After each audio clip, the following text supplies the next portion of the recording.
Chapter 17. Chapter 17 is called Home. Again, reading with the permission of Scholastic Books.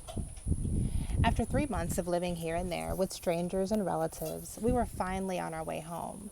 As we drove down the mountain pass, we saw the Swat River. My father began to weep, and when he saw the condition of poor Mingora, we were all in tears. Everywhere we looked, we saw buildings in rubble, piles of wreckage, burned out cars and smashed out windows, storefronts that had heavy metal shutters pried off. Their windows were gaping, their shelves empty. It seemed that every building was pockmarked with bullet holes.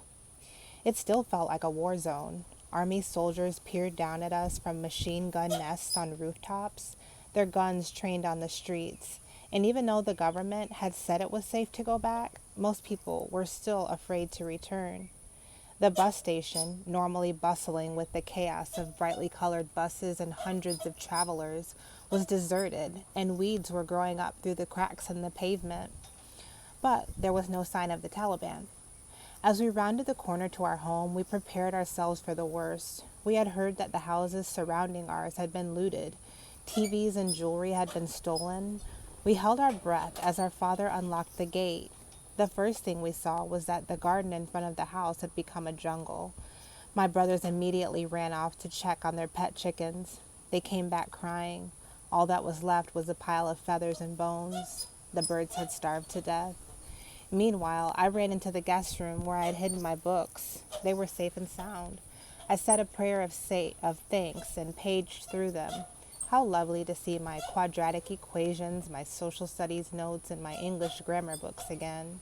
I nearly wept for joy until I remembered we still didn't know whether our school had survived. "Someone has been here," my father said as we entered the school gate.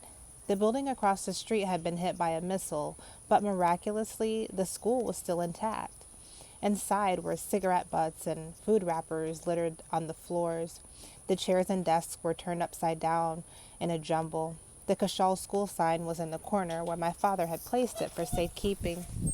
I lifted it up and screamed. Underneath were a handful of goats' heads.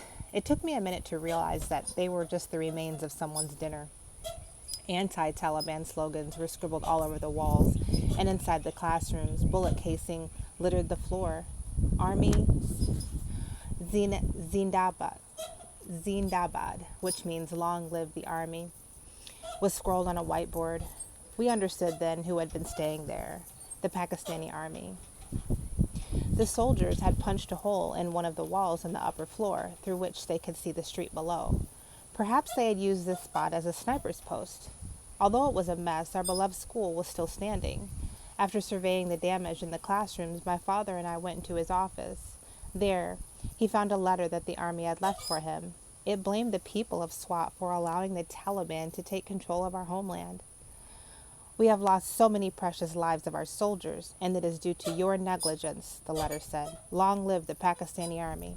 My father shrugged. "How typical," he said. "First the people of Swat fall under the spell of the Taliban, and then they are killed by the Taliban, and now they are blamed for the Taliban." It was all so confusing. I used to want to become a doctor, but after everything that we'd been going through, I began to think that becoming a political leader might be a better choice.